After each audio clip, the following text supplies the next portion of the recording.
Your phone vibrates in the dark, the siren cuts across the room, and every screen freezes on the same alert, telling you a nuclear strike has been detected, and you need to shelter right now. In the next 24 hours, every move you make will shape your chances of staying alive. Here are the most important 5 things that you must do to survive. The first seconds are the most dangerous because your body wants to freeze. The alert feels unreal. Your mind grabs at explanations.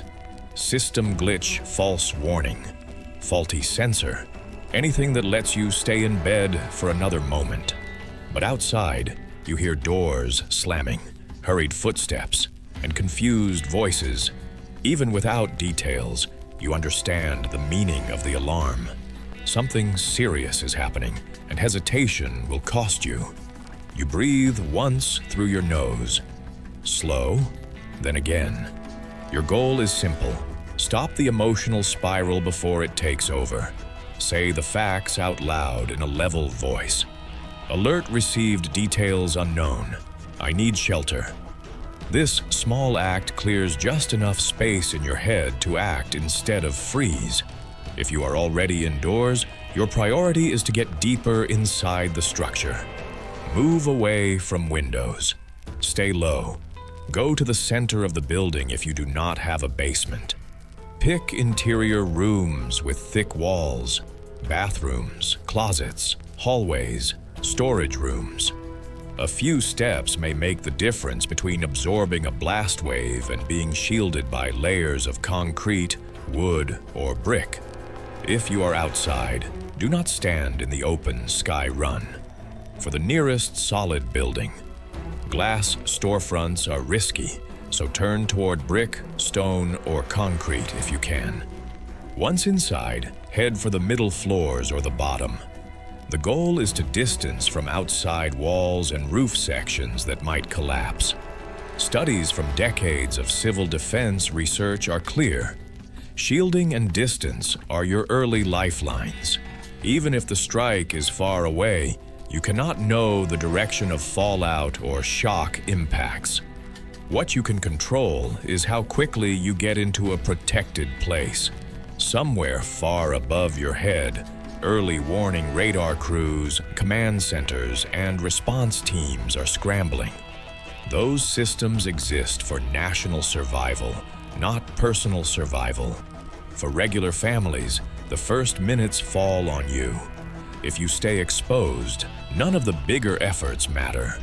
Once you are behind real cover, you start to think less about running and more about staying alive inside a small space.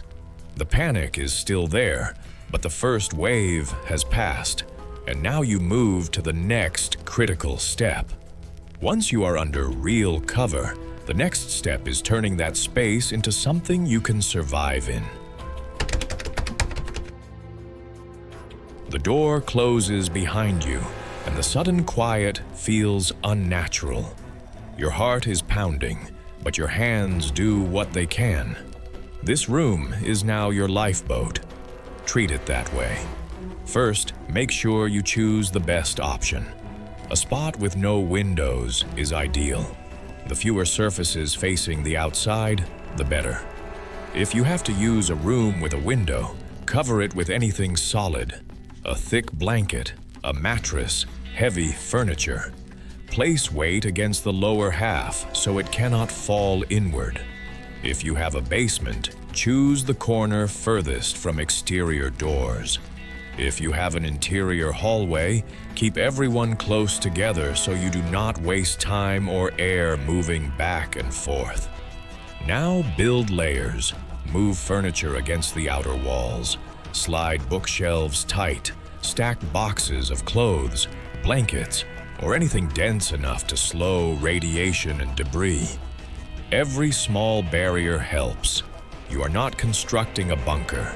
You are adding minutes and inches of protection. Next, move quickly for supplies. Do not wander around the house for long. You want things that keep you in this room without going in and out.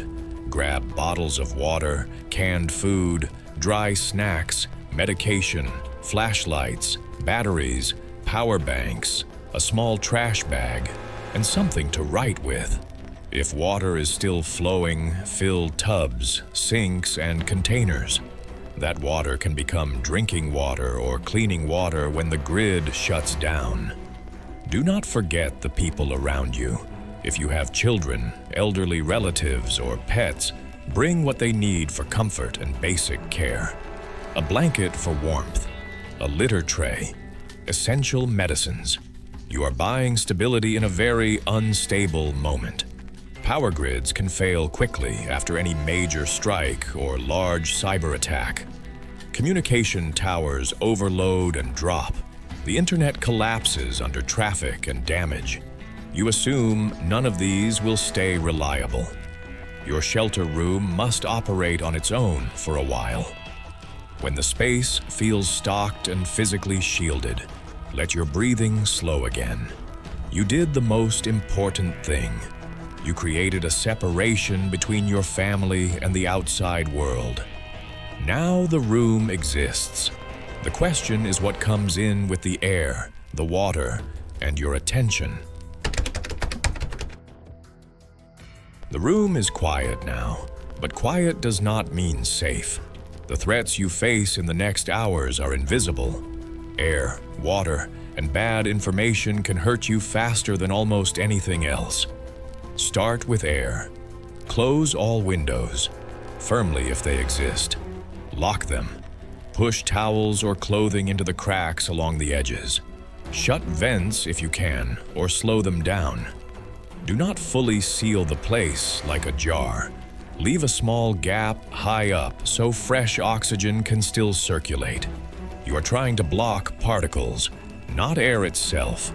If you must move around the house briefly, cover your nose and mouth with a cloth. Even a simple barrier helps. Next, handle water. This is your most precious resource. If you filled your sinks or tubs earlier, cover them to reduce dust exposure. Store drinking water in separate bottles. Ration immediately. Around 2 liters per adult per day is the target, but if supplies are tight, you make adjustments. Tiny sips spread across the day. Keep you stable without burning through your reserves. Food comes later.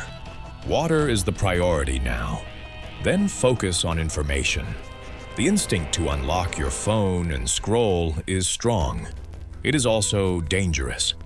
In the first several hours of a national crisis, misinformation spreads faster than truth. People send shaky videos, old footage, random screenshots, and rumors packaged as fact. Social media becomes a storm of fear. Treat information like water. Only use it if it comes from a clean source. Emergency alerts. Local authorities. A battery radio tuned to trusted frequencies. Everything else you set aside. You cannot afford the mental chaos of online panic. If your connection flickers in and out, do not chase it. You use the radio for a few seconds every hour. You listen, take notes, then switch it off again. You protect your battery life the way you protect your air. Outside, the country is struggling to understand what happened. Power stations may be shutting down to avoid damage. Satellite communication could be affected. Fire departments, hospitals, and police are overwhelmed. You cannot fix any of that from your shelter. What you can do is keep your mind and your resources steady. Once you have slowed the outside threats, the next risk is closer. The people inside the room. Hours pass slowly and strangely. Hunger arrives as a dull ache. Thirst comes as a reminder of every sip you take. The mind begins to slip between fear and boredom. This is where order matters. You assign roles to everyone in the room. Simple jobs that give structure and keep people grounded. Someone checks for updates at set times. Someone manages water and food.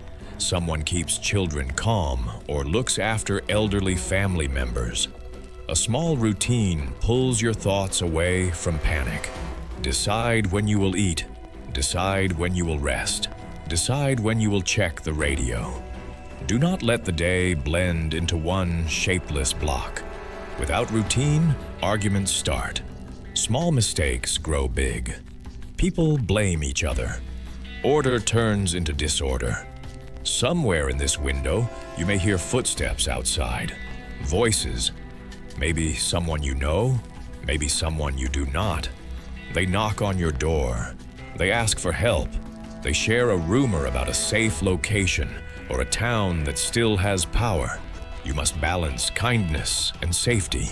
You can offer small help, a little water, a piece of information you have. But you do not leave the house, and you do not join anyone heading out on rumors. The roads are likely jammed with stalled cars, frightened drivers, and confusion. You protect your shelter first. You do not let desperation pull you into danger. Inside your room, conflict may arise. Someone may want to go outside. Someone may distrust the radio message. Someone may panic. You bring everyone back to the written facts. What you heard, what you saw, what do you know? Facts win over fear. Panic fades when people see something solid. Outside, emergency teams are trying to reroute hospitals, clear roads, and locate impact zones. Weather services are tracking wind patterns. Military units are shifting. All of that creates mixed messages. You cannot solve those contradictions. You anchor your home regardless. As night approaches, you feel the weight of time. 20 hours have passed. You have held your family together through shock, confusion, and isolation. Now you must prepare for the hours that test stamina, not speed. You have held the line for most of a day. Now you have to think past the next few hours. Night feels different during a crisis. There are no streetlights if the grid is down. The world outside your window is a deep void. Sometimes you hear distant rumbles. Sometimes the silence is complete. Both can unsettle you. Your goal now is to protect your energy. If you have more than one adult with you, rotate a light watch. One person stays lightly awake, listening for any urgent changes. The rest must sleep, even if the sleep is shallow. Exhaustion makes bad decisions likely. In a crisis, clarity is survival. Keep the lights low to save battery. Turn devices off when not in use. Protect every bit of electricity you have. When dawn finally arrives, it brings a strange calm. The air feels colder. The sky might look faded or dusty. It is the first full morning after the alarm. You survived the longest stretch without guidance. You check the radio again. Voices may now start identifying the hit regions. Some areas will be told to stay sheltered. Others might receive evacuation orders. Aid points may be listed. You write everything down. Time, location, instructions. Details matter. In a crisis, the mind forgets quickly. After gathering information, you take stock of what you have left. Count your water. Count your food. Look at your medications, batteries, and fuel. You want an honest estimate of how long you can stay inside if asked to remain for another 2 days. If supplies are low or if authorities are directing an evacuation for your zone, you begin preparing a small Leave Now kit. Identification, cash, water, high-calorie snacks, first aid, medications, a flashlight, and the radio. Nothing extra. Keep it ready, but do not use it unless official guidance tells you to move. You may feel a wave of disbelief. You lived through the first day. You expected more chaos or more destruction. Instead, you are just tired, hungry, and uncertain.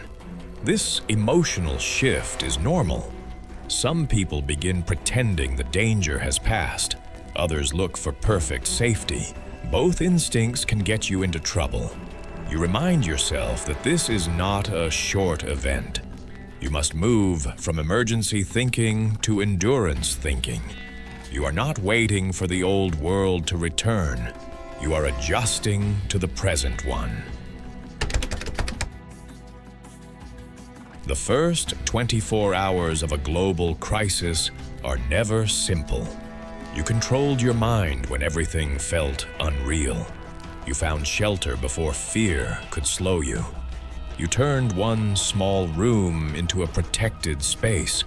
You managed air, water, and information when each one could hurt you. You created structure inside the silence.